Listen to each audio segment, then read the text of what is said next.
আসসালামু আলাইকুম এভরিওয়ান।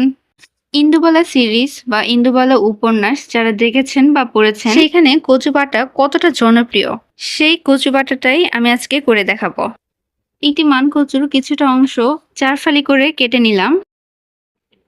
কচুগুলো 10 মিনিটের জন্য কিছুটা পানি দিয়ে ভিজিয়ে রাখবো।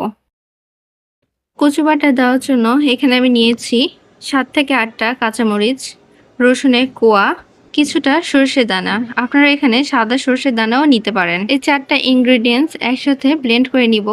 আপনারা চাইলে পাটাতে বেটেও নিতে পারেন। এখানে আমি কুড়োনো নারকেল নিয়েছি, এটা আমি লাস্টে ব্যবহার করব। কচুর সঙ্গে সরিষা, কাঁচামরিচ আর রসুনের কোয়া সবগুলো নিয়ে ব্লেন্ড করে নিয়েছি। এখন একটা কড়াইয়ে পরিমাণ মতো সরিষার তেল নিয়ে গরম তেলের মধ্যে দিয়ে দিব কচু বাটাগুলো। আপনারা চাইলে কাঁচা কচু বাটাও ভর্তা করে নিতে পারেন। আমার এভাবে ভেজে নেওয়া কচু ভর্তা ভালো লাগে, এই জন্য আমি এইভাবেই করে নিচ্ছি। আমি এখানে পরিমাণ মতো কিছুটা লবণ দিয়ে নিলাম। আপনাদের কচু বাটা কেমন লাগে অবশ্যই কমেন্ট বক্সে জানিয়ে দিবেন। এভাবে কচু বাটা কিছুক্ষণ নেড়ে চেড়ে কচু বাটা থেকে তেল ছেড়ে দিবে আর কড়াইয়ের সাথে লেগে যাবে না, তখনই বুঝে নিতে হবে কচু বাটা একদম রেডি। কচু বাটা কড়াই থেকে উঠিয়ে ঠান্ডা করে নিয়ে এর মধ্যে দিয়ে দিব কুড়োনো নারকেল।